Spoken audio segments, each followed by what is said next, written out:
right, good evening. My name is Alyssa Weiner. I am a school counselor here at Riverside and am incredibly uncomfortable talking on a microphone.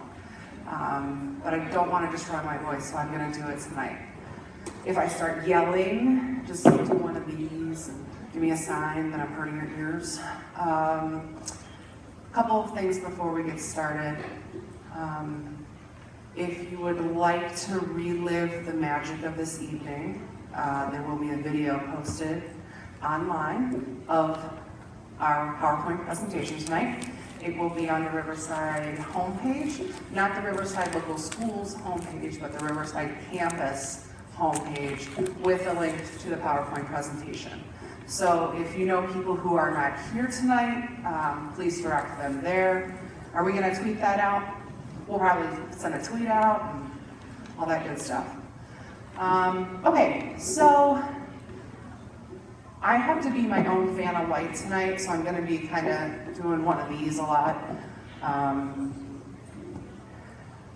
Again, I am Miss Weiner. I will be your student's school counselor for 8th and 9th grades. So right now I'm the 9th grade counselor. Next year I'll get the 8th graders, follow them to 9th grade, and then I'll head back for another round of Lamouthers. So the purpose of tonight is to just talk about the scheduling process, talk about a little bit of what to expect next year, but we're going to keep it mostly to the technical scheduling stuff. I'll take questions at the end. If you can't wait, I'll be happy to answer any questions at any time.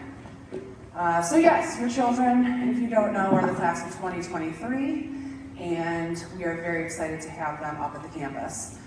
I know it's scary. It's scary for me too every year, but we get through it together. And we haven't lost one yet, so your kids will be good. So tonight, again, we're going to be talking about required courses and elective courses. We're going to look at a few sample schedules. We're going to talk about the online scheduling process. We're going to talk about block schedule, because that will be something completely foreign to you and your kids, especially if this is your oldest child. We'll talk about looking forward to fun, because that's always a good time. And then my contact info and some administrator contact info. So let's start with required courses. Students must register for the usuals: math, science, English, and history. So we call language arts English at the campus, and we call social studies history. We offer two main tracks, if you will. We have the non-honors, which is college and career prep. And then we have the honors. So I know sometimes it's misleading, because sometimes people think college prep, well, that must be really difficult. Well, college prep is just kind of our standard, and then the honors is the more rigorous track. We also have a few other classes that all 8th graders must take. These are physical health and wellness, exploring technology, and STEM inquiry, which we'll talk about in a little greater detail in a minute. So let's talk about honors. I know that's a hot topic, and we all want our kids to do the best they can. So we do offer honors in all areas of the core subjects. I know that at Lamouth they don't have honors for science and social studies, but we do have honors science and history here. So the main difference in 8th grade is that the courses are taught at a much faster pace. They cover more in-depth material, and there's more homework, specifically more writing. Students who are successful in these courses are usually students who have been successful in honors classes in the past, or they have a tremendous work ethic, and they have a strong interest in the subject. So questions about honors classes should definitely be directed to their current teachers. And also the point of tonight is so that you can touch base with some of the teachers here at the campus to find out what the honors classes entail as well. So you can kind of start making that decision. And excuse me. Another thing to consider too, I know that there are a ton of reasons why it's not great to have 8th grade up here, but one of the great reasons to have 8th grade up here is that it's sort of a dress rehearsal for high school. So they're in a high school setting, but they are not held to the same standards, meaning the credits they don't have to accumulate credits, the GPA doesn't carry over to the next year, things like that. So 8th grade really is a great year to kind of experiment with honors classes. So if your kid has done it really, really well in some areas and you're like, I think we want to push them a little bit, I think we want to move them up, with the exception of math, there really are no consequences if they don't do well. We can say, okay, we tried, and honors really wasn't for them, and when they start 9th grade, we'll know exactly what their placement should be. So 8th grade, again, is a really good time to kind of push them a little bit to see what they can really do. So again, if we look at English and math, there are honors programs at Lamouth for English and math, so you guys should have a pretty good gauge of where your child is at. Now, one thing to really understand about honors math is that it is algebra. So the honors math in 8th grade is Algebra 1. It does count as a high school credit, and it does go on their transcript, and it is factored into their high school GPA. So that is the one thing to remember. Again, if they were successful in their honors classes at Lamouth, we should probably set them up for honors here. If you have questions, please speak with their 7th grade teacher or someone tonight. So there have been a lot of questions about the honors math class. So we do have an option for kids who were not in honors math this year, but want to be in honors math next year. I've linked, and again, this will all be online, and the letter is already on the Lamouth website. So there was a letter, all of your kids were given it the day that I came to visit Lamouth, and they should have brought it home. But it is a letter that describes what needs to happen in order for them to be able to take honors Algebra 8 next year if they are not currently in honors math. Long story short, they need to take an online course. They need to pass it with 80%. And if they do that by, I think it's in August, the date's in the letter, I think it's August 8th or something like that. If they do it by that date, then I will move them into the Honors Algebra 8 course. So in the meantime, if your student is not in Honors Math 7 right now, they should not register for the Honors Algebra 8 course, even if you plan on them taking the online course.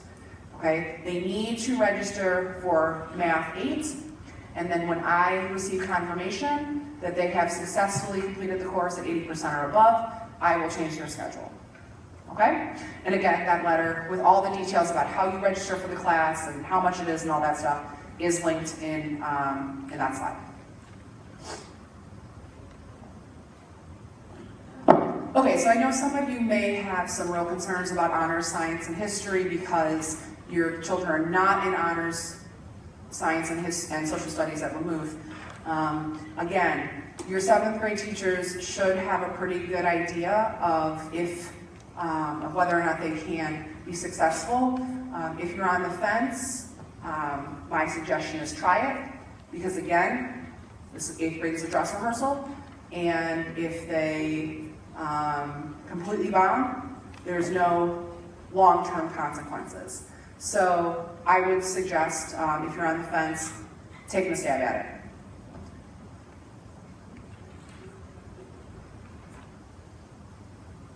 Okay, now we're going to talk a little bit about the required courses that are not the core subject areas.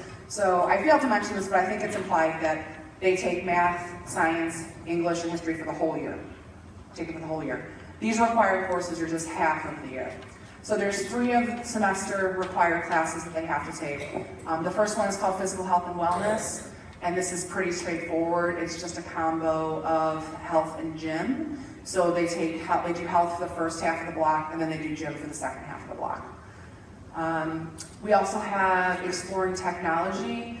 This is a really great class. The kids love this class. They focus on Google and Google applications. They work almost exclusively in groups. So it's a lot of teamwork. They have some really interesting projects that they do, a lot of hands-on stuff, not a ton of homework. But it's a really fun, she's got great toys in there that she uses. She's got this little robotic ball that she can remote control with her phone, and it just travels around the classroom, and it's pretty cool.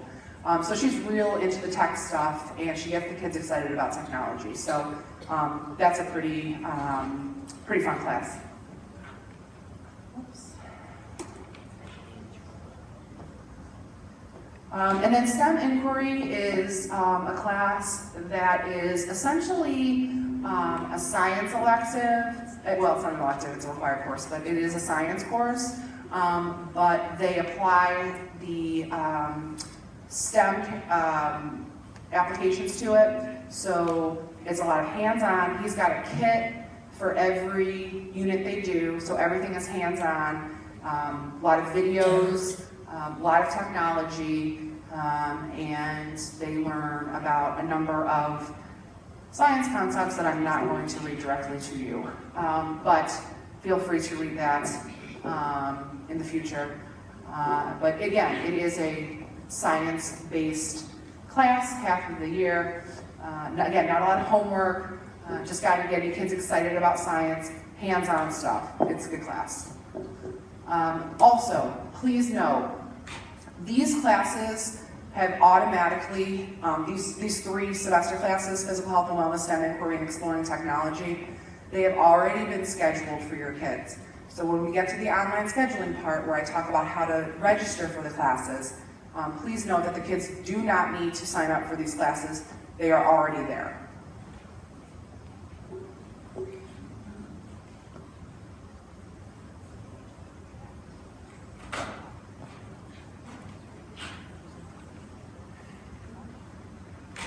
Okay, and so now we'll talk about the elective courses.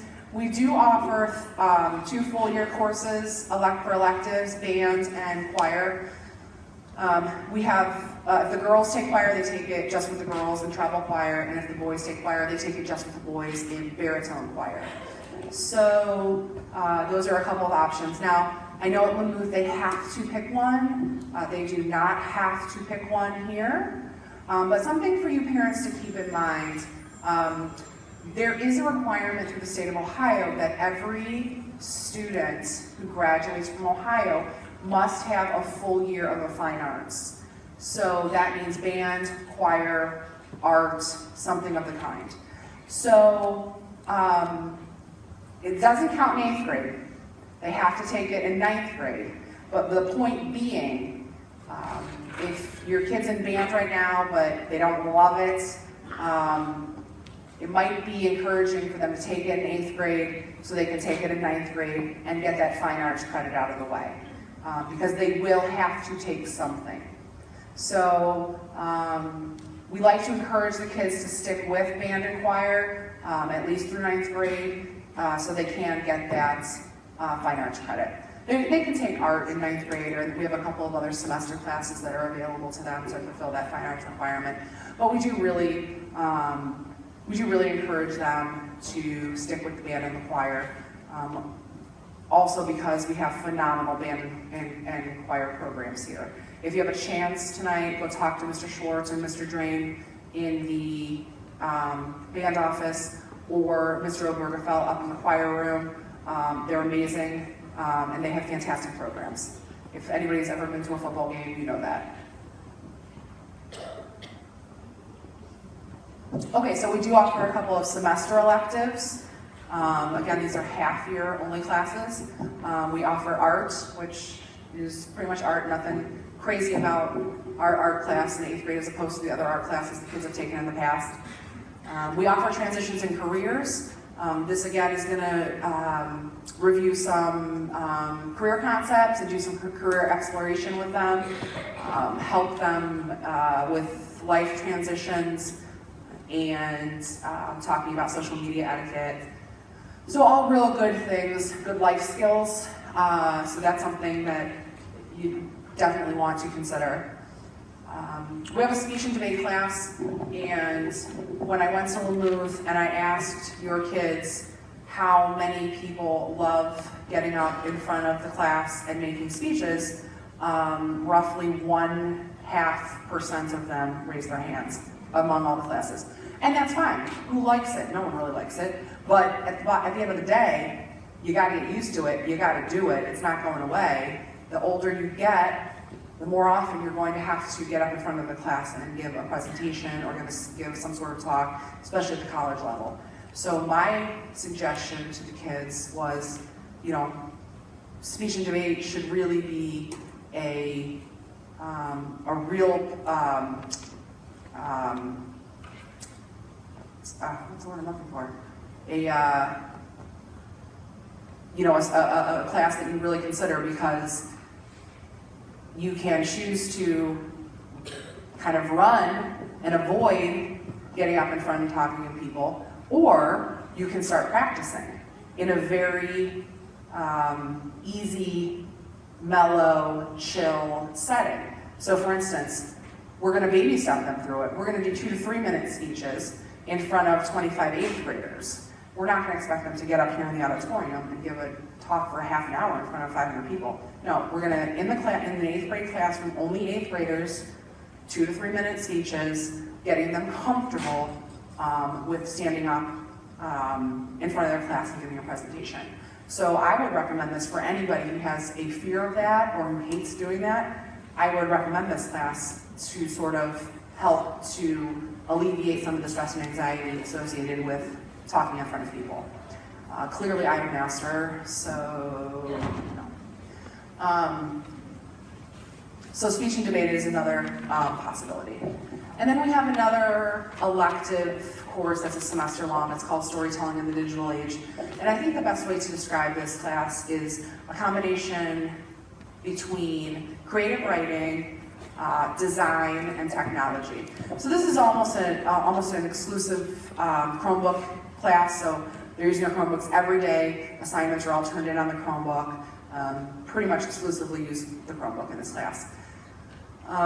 She has some really fun projects. She has a video game design project. She has a design project where they work on, I forget what she called it, some kind of, like digital design where you're like placing pictures and videos and really getting into the design elements of technology, and then, working with the actual Google applications and getting them just, they're already technologically savvy, but just kind of honing those skills. So again, this is a course where you do some reading and writing, but again, not a class that's going to have excessive homework and a lot of extra, out of school work to do. So those are the elective courses. Now I have a couple of sample schedules to show you. So if you look at the grid, time to unveil the fancy laser pointer. Okay.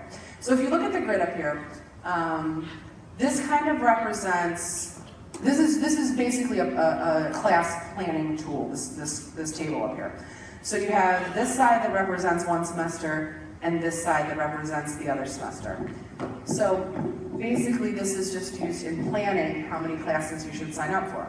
So it depends on what your kids are interested in. So here is an example of a schedule that has no study halls, and it has 2 full year classes. So for those really, really musical kids who want to take band and choir, and then they want to take 1 semester of speech and debate.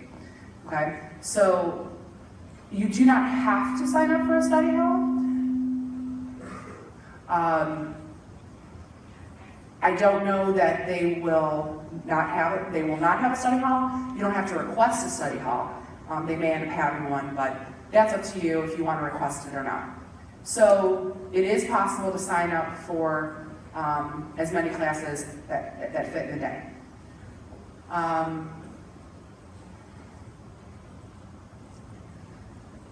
So this is an example of a schedule with a study hall. So in this schedule, you have all of your required classes, and see, physical health and wellness is one semester, so it's only on this side. Exploring tech is only one semester, so it just takes up one block. History and science and math and English take up 2 blocks because they're both semesters. Again, we're talking about one semester here and one semester here. So this is an example of a student who has a study hall. They have choir for the full year, and then they have storytelling for one semester. Okay? And then the last example is of a student who does not take band or choir. So again, they have the same required classes, but they have a study hall, and then they've chosen 3 one-semester electives: transitions and careers, art, and speech and debate. Okay? So that's just kind of like a planning tool for you to kind of figure out how many classes to sign up for.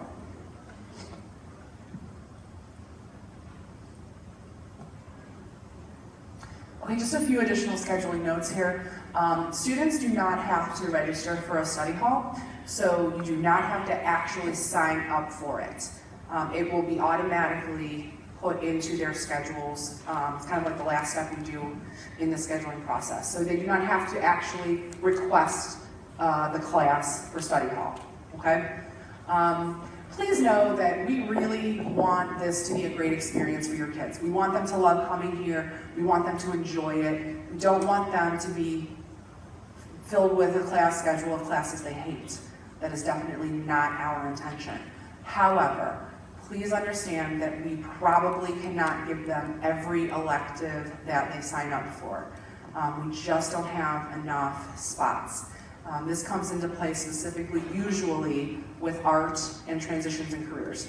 These are 2 classes that oftentimes are way, way, way past capacity, and so we have to pare them down.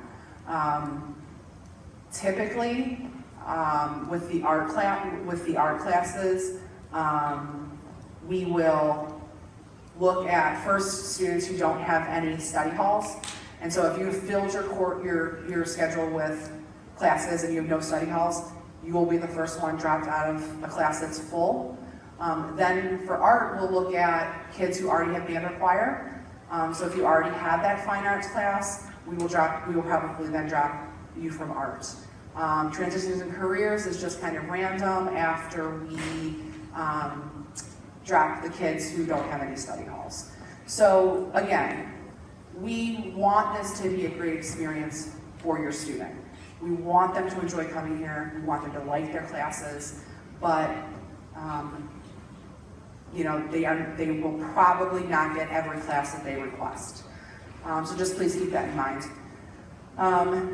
So to kind of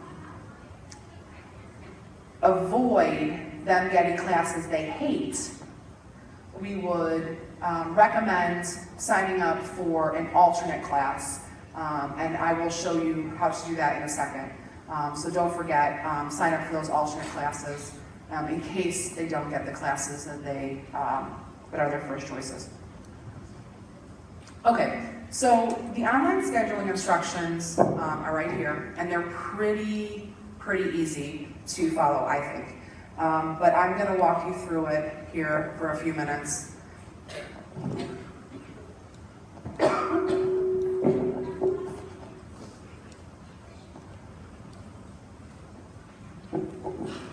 Okay, so this is what the student portal looks like on Infinite Campus. As it says in the notes in the PowerPoint presentation, students need to log into their Infinite Campus account in order to schedule for their classes online. If they have never done that before, they need to contact Mrs. Meredith at Vermouth, who will fix their Infinite Campus account for them. Her email address and phone number are in the PowerPoint presentation.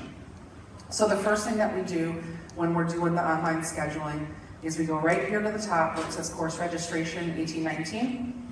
We just click on that.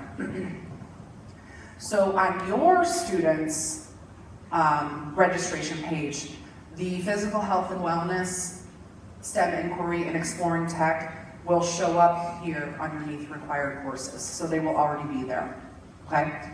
Now, some of your kids may have already scheduled for some classes when I came in to Vermouth to visit them because they were really excited about it and they were doing it right there. So there may be other classes that they've signed up for as well.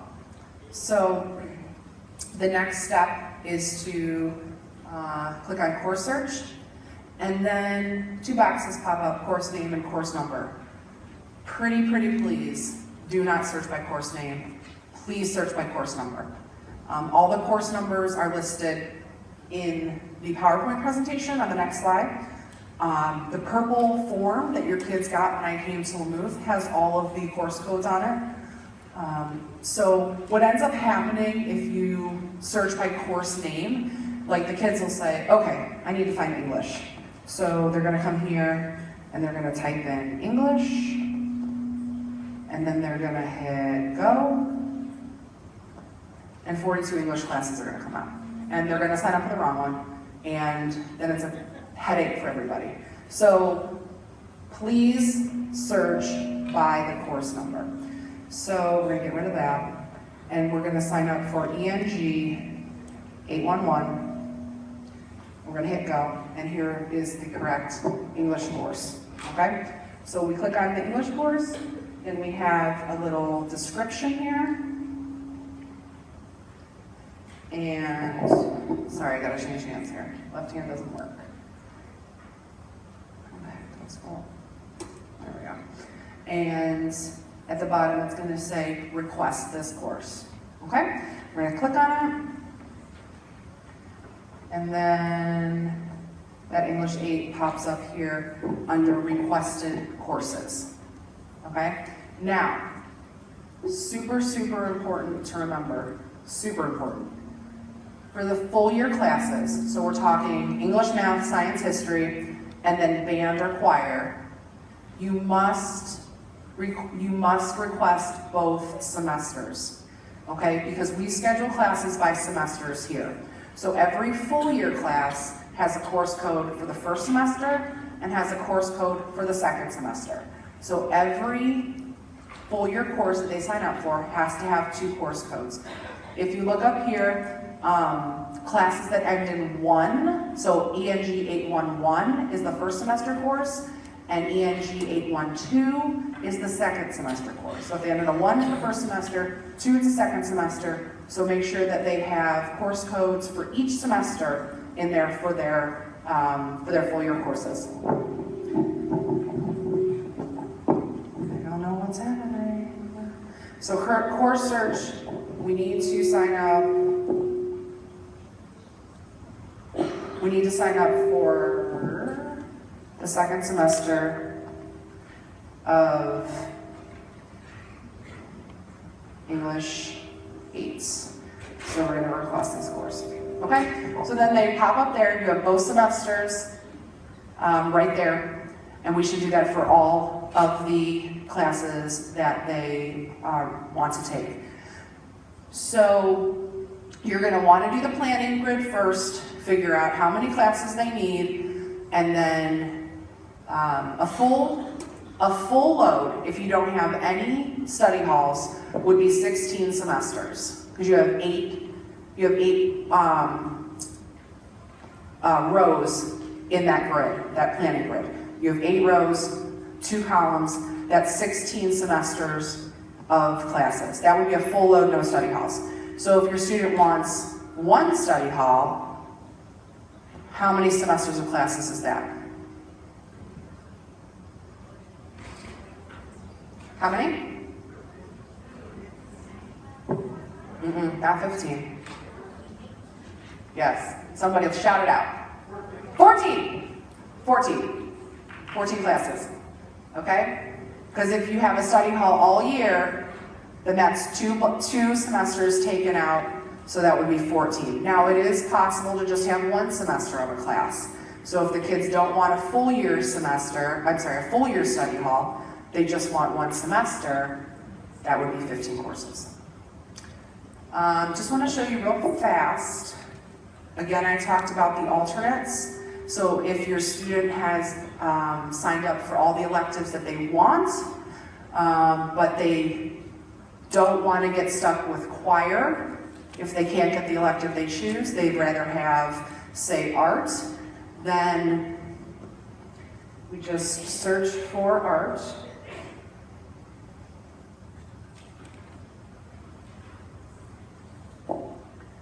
That's no good. Oh, it's under course name. See? I already made that mistake.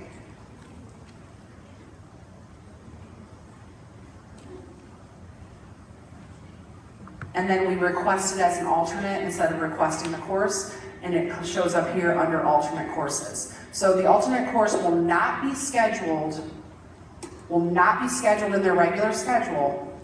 It's just there to tell me if I have to pull them out of transitions and careers, then art is their next choice. Feel free to sign up for more than one alternate course, okay?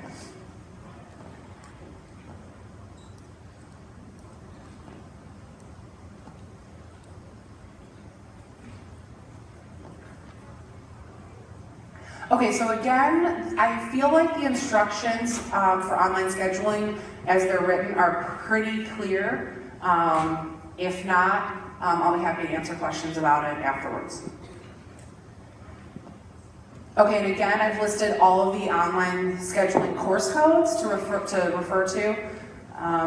Again, it's super important that when choosing the full year classes that you sign up for both semesters and sign up for 2 course codes.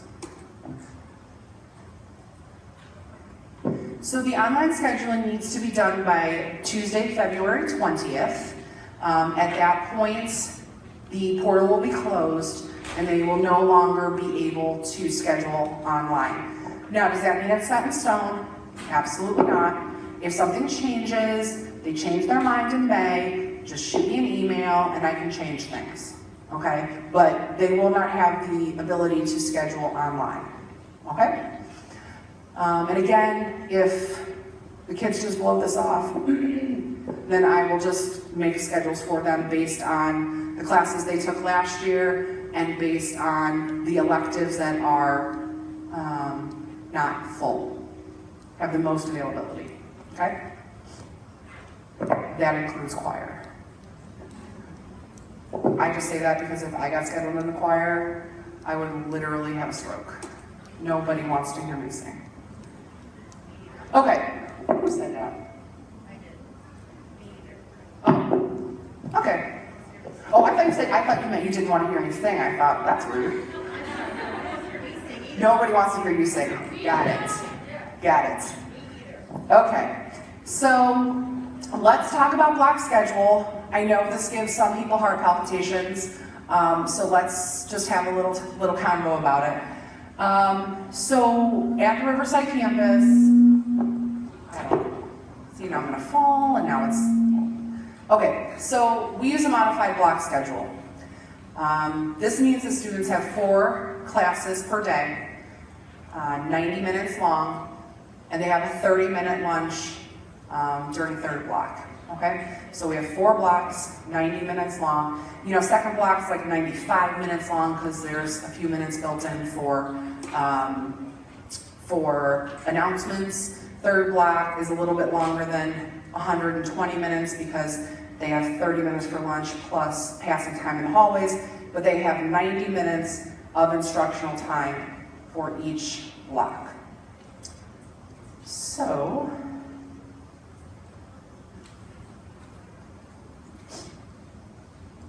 this is what the schedule looks like. This is a little scary, I'm not gonna lie. If you just want to avoid looking at third block, that's fine. Just avoid it. But this is essentially what the schedule looks like this year. I don't know if it'll change, but if the times will change at all, but this is what our schedule looks like now.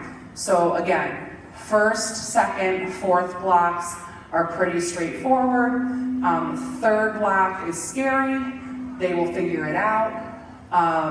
Basically, it's just 90 minutes plus a 30-minute lunch.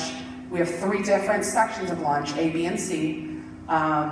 So your student will either eat lunch first and then be in class for an hour and a half. They may go to class for half an hour, then eat lunch for a half an hour, and then go back to class for an hour. Or they may be in class for an hour, eat lunch for a half an hour, go back to class for a half an hour. Either way, it's 90 minutes of instructional time and 30 minutes of lunch.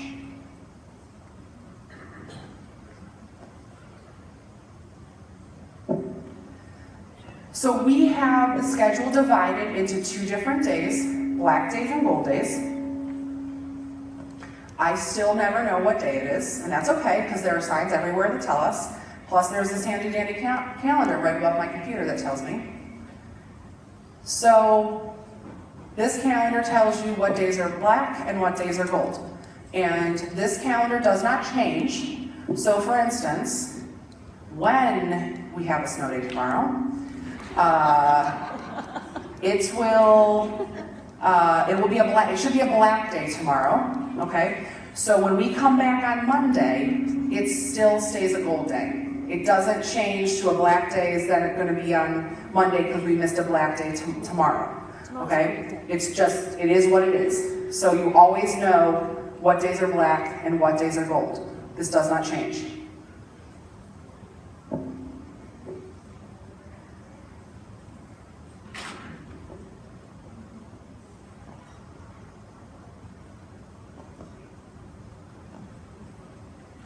So this is an example of a student schedule. Again, don't panic. I promise it will be okay. Oh, you guys can't even really see that, can you? Let me see if I can pull that up a little bit for you. Is that better? Okay, so a couple of things on the student schedule. There is the locker up here, with the lock combination up here. So they have that right on their schedule. And then this is kind of divided by, so you have the 9 weeks, first 9 weeks, second 9 weeks. This makes up the first semester, and then you have the second semester over here. Then you have the blocks over here, so 1, 2, 3, and 4. And then you have different courses by different days. So first block on black day, you have STEM inquiry. Gold day, you have English. First block. Second block on black day, you have math. And second block on gold day, you have science. Then third block, this is just a sample too, I don't mean this is what you're really gonna have. Third block, this gentleman has choir on black days and he has study hall on gold days. So then if you notice, it tells you which lunch you eat. Okay, the lunches are linked to the classes. So everybody in baritone choir eats lunch A and then goes to class after lunch A. Every single person in the class, okay? Now, it gets a little tricky. If we go over to second semester, now instead of STEM, first block on black days, now you have study hall. English stays the same, math stays the same, science stays the same. Now third block, instead of study hall, now you have exploring technology, and your lunch has also changed. So it does get a little confusing because sometimes on black days you eat A lunch, and sometimes on gold days you eat C lunch. But I'm telling you right now, the kids have it down. The kids get it down. They don't forget when they eat lunch, I promise you. They know. They all know. It takes a couple of days, but they get it. So that's pretty much how the block scheduling works. And then of course there's 4th block underneath there. And again, it's pretty scary to look at all of the papers and see it, but once the kids actually practice it for a week, they know it like the back of their hands.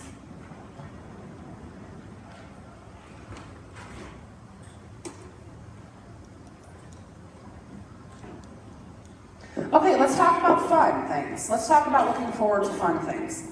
So here's what the kids can look forward to. Coming up in May, we will bring the kids over here, the 7th graders over here from Lamouth for a visitation day. They get a tour. There's a student panel where we invite some of our high school students. Usually we invite one student from each grade to come and answer questions from the kids. So kind of like a real kid-to-kid kind of session. We also do an activities fair where we have all of the sports and all of the clubs who come, and they have a little table and the kids can walk around and get information from each of them to see if maybe that's something that they want to do in the future. So that will happen in May of this year. Then in August, before school starts, we'll have an orientation where the kids will come and be able to walk through their schedules and find their locker. 8th graders do usually share lockers, so that is something that tends to freak people out, but I'll tell you right now, we have very, very few problems with the locker sharing. So that is something that is a reality. So they will, they'll find their lockers, they will find their classes, you know, set up, you can bring stuff and set up your lockers, whatever you need to do at that time.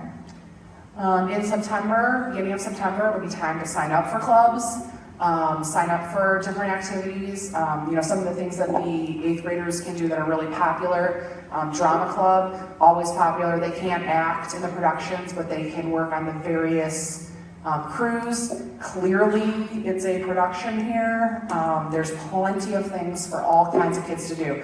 They can build the sets, they can paint the sets, they can do props, they can do costumes, they can do lights, they can do a lot of different things. It's really a great organization to get involved with. We have students acting for the environment, which is safe. Academic decathlon, they can't compete, but they can practice. Ski club, just to name a few.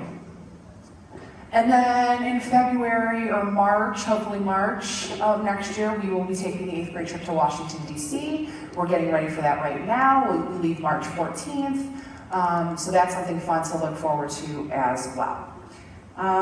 If you have any further questions, or at any time you come up, you know, you have something that comes up that you need to get answered, this is the contact info of all the people that you will need to know.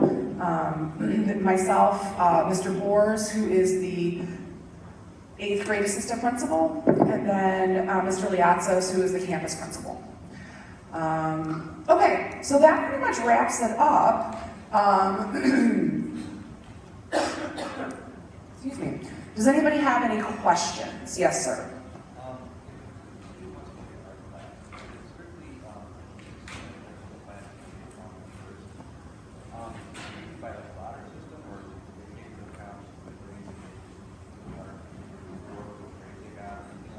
No, it's pretty much, well, like I said, we'll look at the list. His question, I don't know if you heard it, was how do we select the kids that get removed from art if it's overcrowded. So we'll first look at the kids who don't have any study halls, and we'll take them out of art. And then we'll look at the kids who have band and choir, and we'll take them out of art. And then it's from there, it's just sort of random.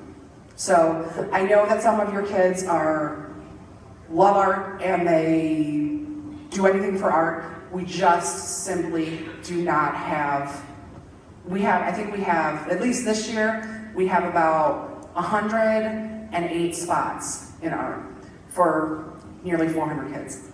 So roughly 3/4 of the kids don't get to take art. So, so it is kind of luck of the draw. Any other, yes? Oh yeah, no problem. So we currently start at 7:20, Yeah, 7:20, and then we end at 2:15. Yeah, we do have late start here. I don't know if we're going to continue to do it next year, but we do currently have late start on Wednesdays, where the school starts at 7:55 instead of 7:20, so it starts 35 minutes later. The buses still run the same, so the kids still get picked up at the same time. Nothing changes, they just go to class later. Yes? So inside your study level for honors classes,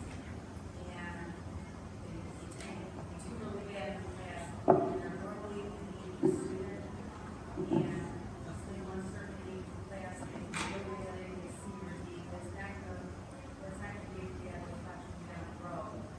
Your grades, correct? If they take an honors class, so the only thing that will follow them past 8th grade is honors math. That's the only class that will follow them past 8th grade. No, we can. We can drop them back. We're not going to drop them back usually in the middle of a term. We're usually going to wait until like the end of the first quarter or the end of the first semester. But yes, we can. No. I mean, no.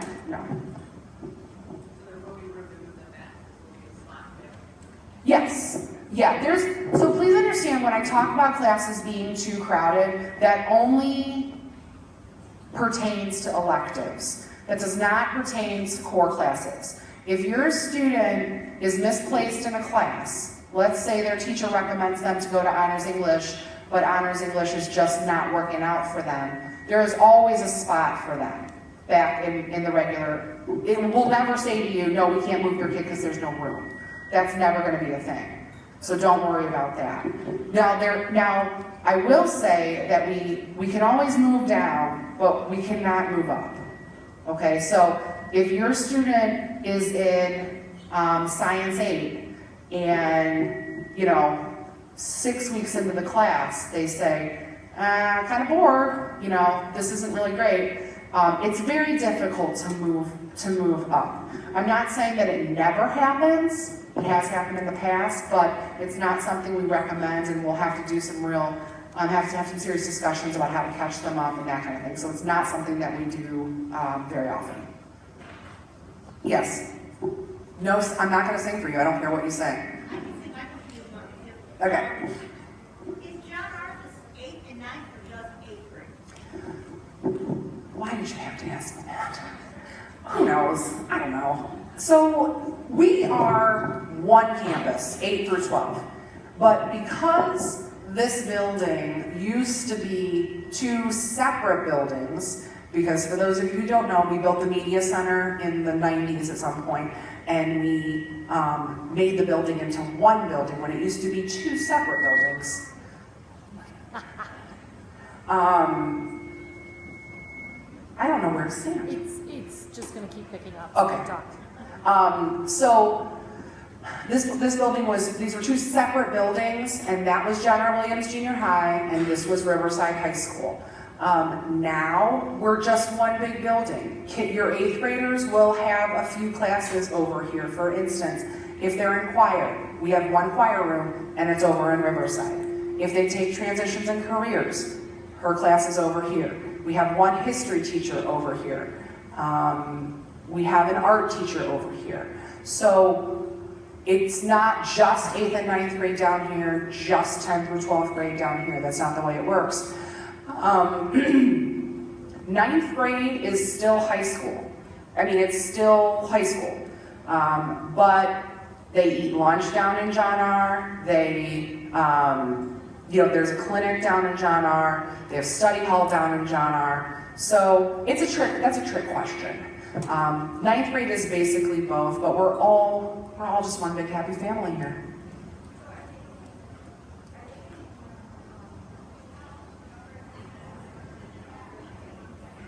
Are they going to have classes with other grades, was the question. So the only classes that they will have with other grades will be choir is sometimes combined. I'm not 100% sure what they're doing next year, but sometimes it's 8th and 9th grade combined choir. Algebra, 8 honors could have a few freshmen in that class. And then the 8th graders eat lunch with the 9th graders, and they have study hall with the 9th graders. They may have study hall with a few older kids too at some point. They will not have any academic classes with older kids. Any other questions? Yes? I'm sorry. Are they available in 9th grade? So not those specific classes, but there will be plenty of Art 1. I'm sorry, her question was, are these electives offered in 9th grade or beyond? So just break. Oh. No, she's fixing it. Oh, okay. Oh, hey, Poach. So now I'm all discombobulated. So sort of. So there are Art 1 classes, Art 2, Art 3, Art 4. If you notice the tiles in the hallways, those are Art 4 projects, the ceiling tiles. So we do have art classes that go all the way up. The Art 8th, though, is just 8th grade, so you won't take the Art 8 again. The storytelling, the speech and debate, those classes aren't offered again. The exploring technology is offered in the 9th grade. That's a required class, but it is offered at the 9th grade level as well. So there are different versions of some of those classes that are available, but they're not going to take the actual 8th grade class again, because those are just 8th graders. Any other questions? Okay, perfect. Well, I will be around for a few minutes. We do have to vacate the premises by about 6:45 because we have another meeting in here, but I'll be available in here for a few minutes, and then I will be in my office, which is located in John R. Again, the video will be online, and will be the PowerPoint as well. So thanks.